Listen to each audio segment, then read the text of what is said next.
자, 오늘 저녁에 우리에게 들려주시는 하나님의 말씀은 신약성경 야고보서 4장 1절로 12절 말씀입니다. 여러분 가지고 계시는 신약성경 374면입니다. 374면 4장 1절로 12절 우리 한 절씩 교독하고 제가 먼저 봉독합니다. 너희 중에 싸움이 어디로부터 다툼이 어디로부터 나느냐? 너희 지체 중에서 싸우는 정욕으로부터 나는 것이 아니냐?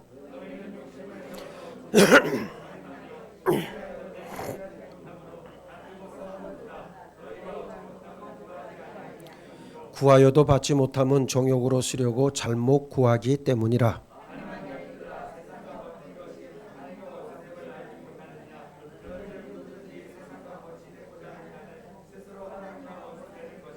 너희는 하나님이 우리 속에 거하게 하신 성령이 시기하기까지 사모한다 하신 말씀을 헛된 줄로 생각하느냐?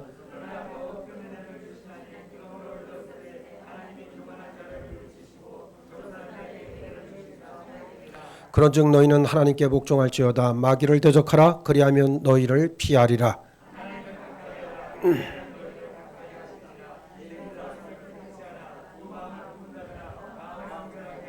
슬퍼하며 애통하며 울지어다. 너희 웃음을 애통으로 너희 즐거움을 근심으로 바꿀지어다.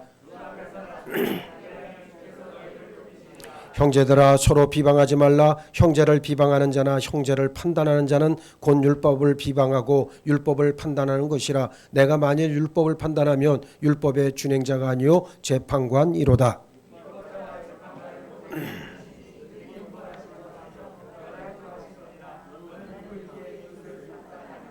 아멘. 할렐루야. 예, 오늘 설교 제목이 하나님으로 풍성하자라는 그런 제목의 말씀입니다. 우리 한번 따라해 봅시다. 하나님으로 풍성하자. 세상 정욕으로 풍성할까요? 아니면 하나님으로 풍성할까요? 예, 오늘 본문 말씀이 바로 그거예요. 하나님으로 풍성하라. 즉 하나님으로 부유한 자가 되라고 하는 그러한 말씀이죠. 자, 하나님의 나라는 대단히 역동적입니다. 마태복음 13장에서는 예수님께서 하나님의 나라를 보여주는 비유의 여러 말씀이 등장을 하는데 그 중에 겨자씨 비유가 있어요. 천국은 마치 사람이 자기 밭에 갖다 심은 겨자씨 한 알 같으니 이는 모든 씨보다 작은 것이로되 자란 후에는 풀보다 커서 나무가 되며 공중의 새들이 와서 그 가지에 깃들인다 그랬습니다. 하나님의 나라는 겨자씨 같이 아주 작은 씨가 자라서 큰 나무가 되고 새들이 깃들일 만큼 영향력을 갖는다는 뜻이에요. 천국은 놀라울 만큼 큰 확장성이 있고 그리고 풍성한 곳임을 우리에게 보여주는 아주 대표적인 말씀이라고 생각을 합니다. 오늘 본문 1절에는 너희 중에 싸움이 어디로부터 다툼이 어디로부터 나느냐? 너희 지체 중에서 싸우는 정욕으로부터 나는 것이 아니냐 말씀합니다. 지금 이 야고보서를 읽고 있는 히브리 성도들 가운데 다툼과 싸움이 잦았습니다. 저들 안에 있는 정욕으로 인해서 싸움이 일어난 것인데 천국의 풍성함과 확장성을 이해하지 못했기 때문에 싸움과 분쟁이 일어난 거예요. 우리가 예수를 믿을 때 천국은 이미 우리 심령 안에 임했다고 우리 예수님은 말씀하셨습니다. 그러나 우리가 예수를 믿음에도 불구하고 하나님께서 주신 하나님 나라의 부유함, 풍성함을 모르고 있다면, 그래서 그 부유함을 누리지 못하고 살아간다면 우리는 여전히 우리 안에 있는 욕망으로 인해서 싸움과 다툼을 벌일 수 없습니다. 예수님께서 행하신 오병이어의 기적의 사건은 하나님 나라가 얼마나 풍성한 곳인지를 잘 깨닫게 해주는 사건이었어요. 고작 떡 5개와 물고기 2마리로 5,000명을 먹이고도 남았습니다. 지극히 보잘것없고 작은 것으로도 수많은 사람들에게 배부름과 사랑을 나타내 보여주셨어요. 이런 것들은 모두 하나님으로 인해서 우리에게 주어졌습니다. 욕심을 낸다고 얻을 수 있는 것도 아니고 시기한다고 얻어지는 것도 아니에요. 롯은 아브라함의 소유를 시기하고 그보다 많은 재산을 갖고 싶은 욕심으로 소돔과 고모라 성에 들어가서 살았지만 결국 몸만 겨우 빠져나오는 신세가 되었고, 압살롬은 아버지 다윗의 왕위를 셈내다 결국 다윗의 부하에 의해 끔찍한 죽임을 당했습니다. 아간은 여리고 성의 전리품을 탐내다 결국 죽고 말았어요. 사람의 욕심이라고 하는 것은 다 이렇게 끝을 내고 맙니다. 그러나 하나님의 자녀가 기대할 것은 오직 하나님께서 주시는 신령한 것들밖에 없습니다. 그 나라에서 주시는 은혜와 부요함, 풍성함이 바로 그겁니다. 천국의 것은 결코 썩지 않고 쇠하지 않습니다. 누구도 훔쳐갈 수도 없어요. 그러므로 우리는 그 나라와 그 의를 구할 뿐이에요. 여기서 우리가 생각할 것은 우리의 영적인 삶이라고 하는 사실입니다. 우리는 내가 원하는 은혜가 아닌 하나님께서 주시는 은혜를 구해야 한다는 말씀이에요. 오늘 성도들 가운데 나의 은혜를 구하는 사람들이 있어요. 내가 진짜로 갖고 싶은 은혜,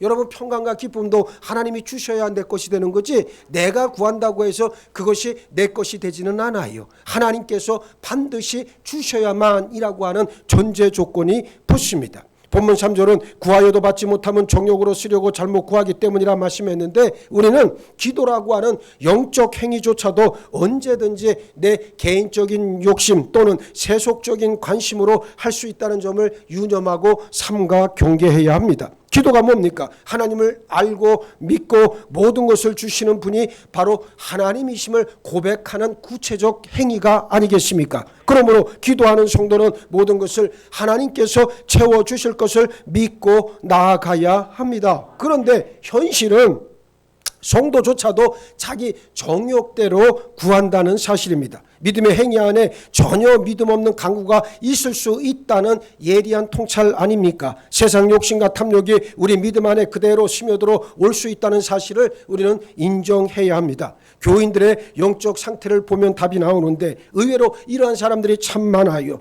겉은 신자인 듯하지만 속내는 믿음 없는 세상 사람과 하등 다를 바가 없습니다. 이런 사람들이 자기 정욕대로 계속 기도한다면 영적인 삶은 메마르고 끝내 고사되고 말아요. 성도는 자신의 이런 메마른 영적 삶 속에서 어떻게 하나님의 은혜를 구하고 더 큰 은혜를 구할 수 있겠습니까? 오늘 본문은 몇 가지 중요한 길을 우리에게 제시하고 있는데, 먼저 성경은 우리에게 하나님께 절대적으로 복종할 것을 말씀합니다. 7절, 그런즉 너희는 하나님께 복종할지어다 마귀를 대적하라 그리하면 너희를 피하리라 말씀했습니다. 성경은 왜 우리에게 하나님께 복종하라 말씀합니까? 이성을 초월해 역사하는 하나님을 따르게 하기 위해서입니다. 하나님이 이스라엘 백성을 40년 광야길을 걷게 하신 이유가 뭡니까? 저들에게 하나님을 섬기고 하나님을 경외하고 하나님을 알고 하나님을 믿는지 알아보기 위해, 시험하기 위해서 그랬다 하나님이 말씀하시잖아요.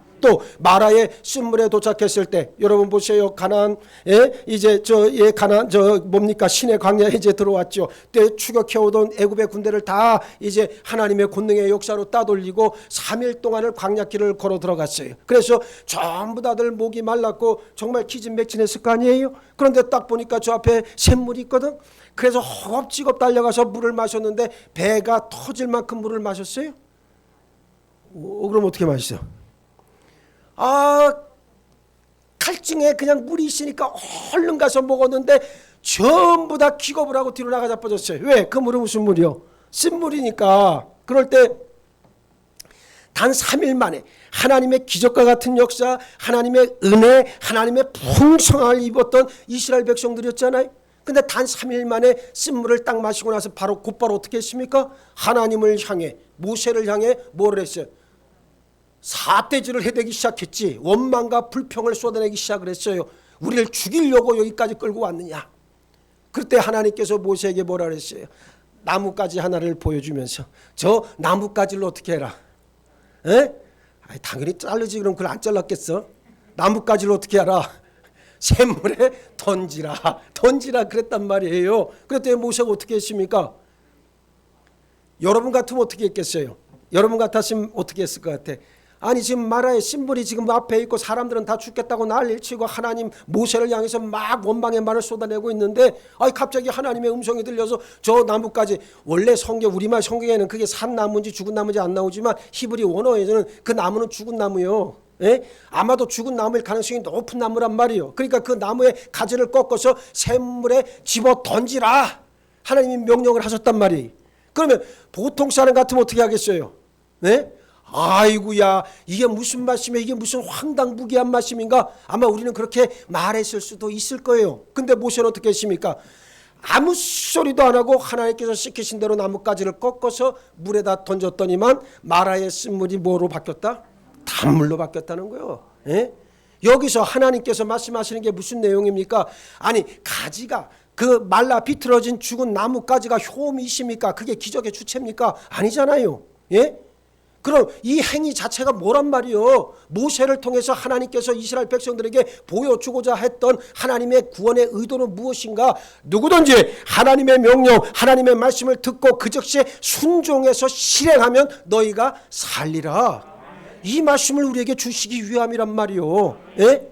상황에 매몰되지 마시고 그 너머에 계시는 하나님을 바라보면 어떠한 어려움도 헤쳐나갈 수가 있습니다. 이 사실을 꼭 믿으시길 바라겠습니다. 그렇습니다. 우리의 이성을 초월해서 역사하시는 하나님을 따르게 하기 위해서 지금도 하나님은 우리를 어떻게 합니까? 부르시고 계시고 그 말씀 앞에 순종하라고 우리에게 요청하고 계십니다. 따라서 어떤 상황이든 여건이든 하나님만을 바라보고 믿으라고 하는 하나님의 구원의 뜻이 그 안엔 담겨져 있습니다. 우리가 복종해야 할 또 하나의 이유는 우리가 자주 하나님 나라의 풍성함을 기억하기 위해서 하나님의 말씀 앞에 우리는 복종해야 합니다. 세상에서 살다 보면 자신도 모르는 사이에 자꾸 세상의 방법, 세상의 논리를 따라가게 됩니다. 하나님의 말씀보다 세상 논리가 더 설득력 있어 보일 때가 많아요. 세상 사람들이 더 성공하는 것 같고 그 길로 가면 나도 성공할 것 같이 느껴진다는 말입니다. 그래서 이성적인 판단을 앞세워서 하나님의 뜻을 접지만 결국 내 믿음 없음만 드러낼 뿐 아니겠느냐, 그 말씀이에요. 사도행전 10장에는 베드로가 황홀한 중에 환상을 보는 장면이 나오는데 하늘이 열리고 하늘에서부터 그릇 하나가 내려오잖아요. 그 형상이 큰 보자기 같고 네 길을 메어 땅에 드리워져 있었습니다. 그 안에는 땅에 있는 각종 네 발 가진 짐승들과 기는 것, 공중에 나는 짐승들이 있었고 하늘에서 소리가 들리기를 베드로야 일어나 잡아먹으라, 그런 소리가 들렸잖아요. 그러니까 베드로는 주여 그럴 수 없나이다. 속되고 깨끗하지 아니한 것을 내가 결코 먹지 아니하였나이다 대답하니까 두 번째 소리가 연이어서 들리는데 하나님께서 깨끗하게 하신 것을 네가 속되다 하지 말라. 이런 일이 3번 있은 후에 그릇이 하늘로 올려져 갔잖아요. 이 환상이 주는 의미가 뭡니까? 베드로의 이성과 간섭으로는 율법이 정한 부정한 짐승의 고기를 먹을 수 없지만 하나님은 베드로에게 뭐라 그럽니까? 먹으라 얘기합니다. 율법에서는 돼지고기 못 먹잖아요. 굽이 갈려져 있는 거 못 먹잖아요. 그런데 그걸 먹으라고 얘기하는 거예요.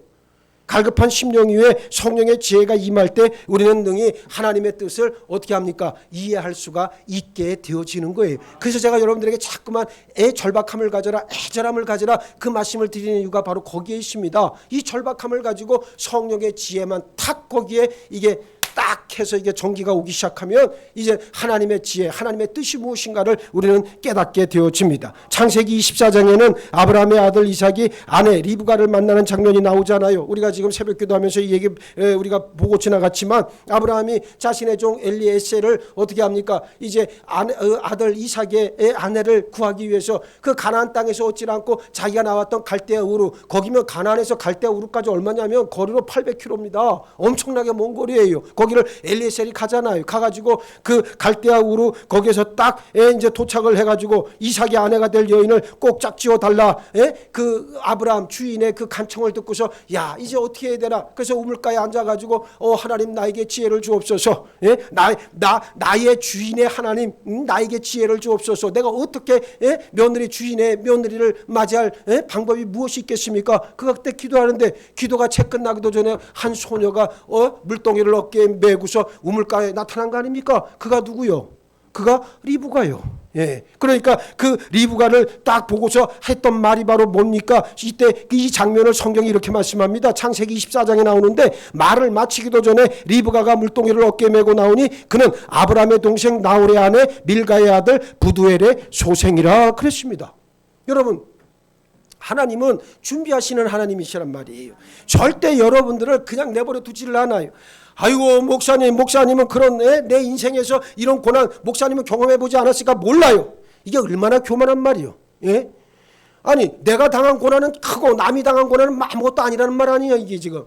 그런데 여러분 그렇지 않아요. 하나님은 능히 여러분들이 겪을 만한 고난과 시험만 주실 뿐이지 그 이상을 하나님은 주시질 않아요. 그래서 하나의 창문을 이쪽 창문을 닫으면 하나님은 반대쪽 창문을 반드시 여신다고. 성도는 모든 일에 있어서 하나님을 가까이 하려고 하는 열정이 필요합니다. 사실 하나님의 뜻을 이해한다는 것은 본질적으로 불가능한 일인지도 몰라요. 유한한 인간이 영원자이신 하나님의 뜻을 어떻게 알고 이해할 수 있겠습니까? 그럼에도 하나님의 뜻을 이해하기 위해서 적극적으로 몸짓을 해야 한다는 말은 믿음의 영역으로 하나님께 더 가까이 나아가라고 하는 그러한 뜻입니다. 두 마음을 품은 자는 결코 하나님을 알 수 없고 만날 수도 없습니다. 사모함으로 자원해서 하나님 앞에 나아갈 때 풍성한 은혜를 체험하게 될 줄 믿습니다. 셋째, 우리는 하나님 앞에서 늘 겸손해야 합니다. 교만은 불신의 근원이요 모든 죄악의 뿌리가 됩니다. 하나님은 교만한 자를 물리치고 겸손한 자에게 은혜를 베푸신다 약속해 주셨어요. 예수님은 나는 마음이 온유하고 겸손하니 나의 멍에를 메고 나를 배우라 말씀하셨습니다. 하나님의 아들로 종의 형상을 입으시고 영광의 자리를 떠나서 이 땅으로 내려오셔서 말구유에서 탄생하시고 요한에게 세례를 받으셨고 제자들의 발을 씻어주시고 십자가를 지시고 음부에까지 내려가셨 다가 부활하심으로 우리를 구원하신 분 바로 예수 그리스도이십니다. 말 그대로 겸손의 극치 아닙니까? 그래서 하나님은 이는 내 사랑하는 아들이요 기뻐하는 자라 말씀하셨던 겁니다. 그러나 인생들은 실상 알지도 못하면서 아는 체 하다가 하나님 앞에서 교만하고 사람들에게 교만을 떨다 죄다 망합니다. 이스라엘의 초대 임금 사울은 말년에 교만에서 망했고요. 사도 바울도 바울 이전 사울 때 교만으로 똘똘 뭉쳐져 있던 자가 다메섹으로 가는 길 가운데에서 완전히 부스러져 작은 자라는 뜻의 바울로 변화되어서 하나님께서 가장 귀히 들어 쓰시는 영적 인물이 됐습니다. 바울이 예수를 영접하고 20년이 지난 뒤 20년이 지났으니까 세월이 굉장히 많이 지난 거예요. 그 20년이 지난 뒤에 고린도전서 15장 9절에 보면 사도 중에 작은 자다 그렇게 자기 자신을 소개했어요. 그리고 나서 또 3년 뒤에 에베소서 3장 8절에서 3년 뒤에 에베소서를 썼거든요. 그 3장 8절에서 뭐라 그랬냐면 성도 중에 지극히 작은 자보다 더 작은 자 그렇게 자기를 소개합니다. 그리고 바울 말년에 이제 죽음을 앞에 두고 말년에 쓴 디모데전서 1장 15절에서는 죄인 중에 괴수다. 여러분 갈수록 어떻게 돼?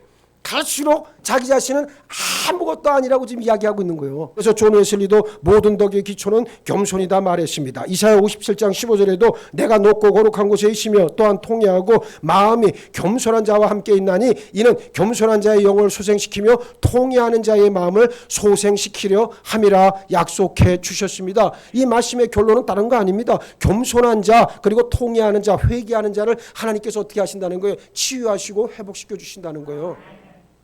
여러분 아프지요. 몸이 아프고 마음이 막 아주 번거롭죠. 복잡하죠. 이럴 때 하나님 앞에 어떻게 해야 돼? 겸손하게 나가서 여러분의 죄를 회개해야 돼. 그럼 하나님께서 여러분을 치료하시고 여러분을 회복시켜 주셔요. 예? 여러분 이게 아무 말도 아닌 것 같지만 엄청난 위력의 말씀이에요.